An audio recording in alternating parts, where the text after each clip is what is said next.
Dites les gars, vous vous souvenez comment c'était avant? Tu veux dire quand on était dans la boîte? Non, avant, notre naissance, l'usine sucrière, tout ça quoi. Et moi, je m'en souviens. Menteur.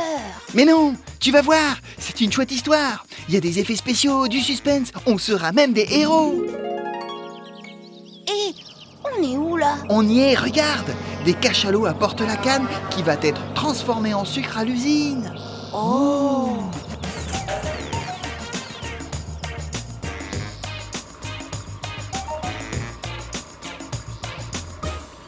Dans l'usine, la canne est charriée sur ce tapis roulant. Pour fabriquer du sucre, il faut préparer cette canne. On commence par la couper en petits bouts dans le coupe-canne. Un appareil avec des dizaines de lames qui tournent. Ouïe, ouïe, ouïe. T'inquiète pas, la canne ne sent rien. Et c'est tant mieux, parce que ce n'est que le début. Ensuite, la canne continue son chemin de machine en machine sur le tapis roulant. Ça, c'est le shredder. La canne y est broyée en tout petits morceaux. Elle passe entre d'énormes marteaux qui tournent et l'écrase contre une partie fixe, l'enclume. Aïe, aïe, aïe. Oh. Bah alors, allez, remets-toi, on continue.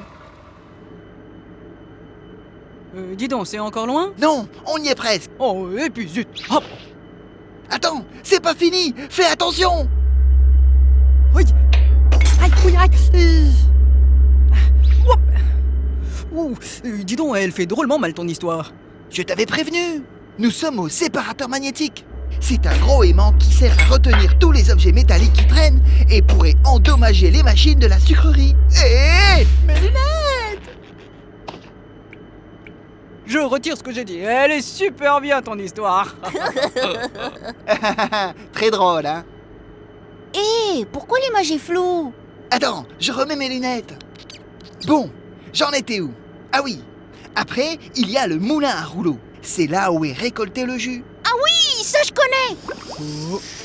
C'est presque ça, mais en beaucoup plus grand.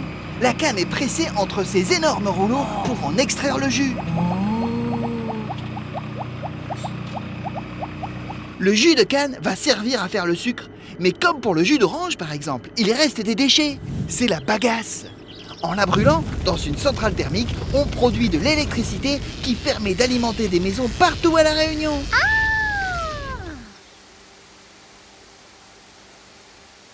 Ensuite, on retrouve le jus séparé de la bagasse. Vous allez voir ce qu'il reste. Le jus brut est encore rempli de minuscules fibres. Il faut donc le nettoyer. Berk, t'as plein de bagages dans le Mais nez. c'est toi la tête de bagasse. Je disais donc, il faut nettoyer le jus. Alors, on le fait couler dans une sorte d'énorme passoire.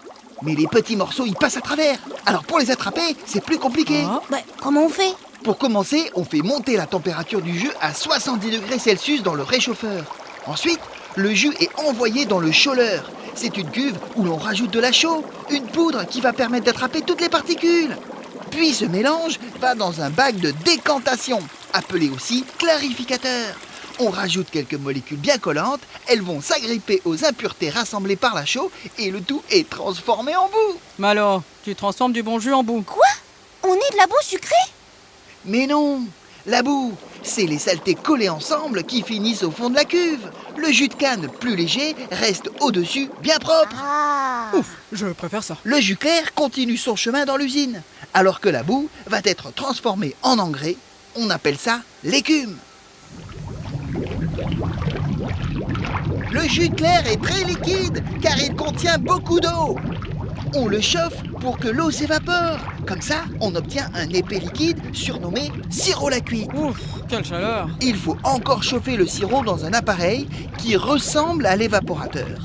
C'est le cuiseur. C'est lui qui transforme le sirop de l'évaporateur en sucre. Pas trop tôt, hein? D'accord, mais comment ils font pour qu'on soit tous de la même taille?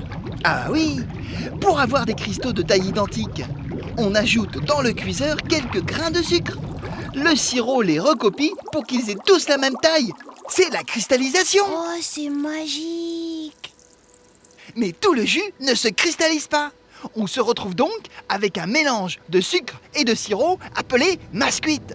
Pour les séparer, on va les secouer comme dans une sorte d'énorme essoreuse à salade. C'est la centrifugeuse.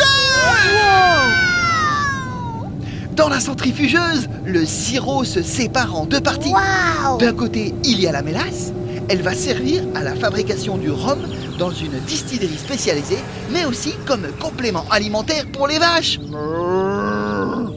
L'autre tuyau amène le sucre vers Aimé. Et alors, vous êtes où?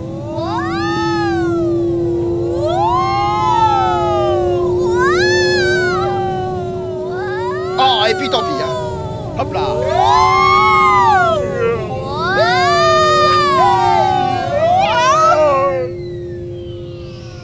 Hop là. Pas mal, pas mal. Mais au fait, d'où elles viennent nos couleurs? Ah, ça, c'est une question de cuisson et de taille de grain. Cela permet d'avoir des arômes différents. Tiens, toi par exemple, tu es celui qui se rapproche le plus des arômes de la canne. J'en étais sûr. Et donc, nous voilà.